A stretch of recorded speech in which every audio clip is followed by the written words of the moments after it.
பொங்கலுக்கு செங்கரும்பு பூவான பூங்கரும்பு செங்கரையான் தின்னதுன்னு சொன்னாங்க.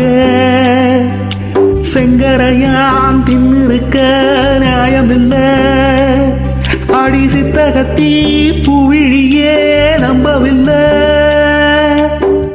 உச்சி வகுந்தெடுத்து பிச்சி பூ வச்ச கிளி பச்சை மலை பக்கத்துல மேயுதுன்னு சொன்னாங்க. மேயுதுன்னு சொன்னதுல நாயம் என்ன கண்ணாத்தா. உச்சி வகுந்தெடுத்து பிச்சி பூ வச்ச கிளி பச்சை மலை பக்கத்துல மேயுதுன்னு சொன்னாங்க. மேயுதுன்னு சொன்னதுல நாயம் என்ன கண்ணாத்தா.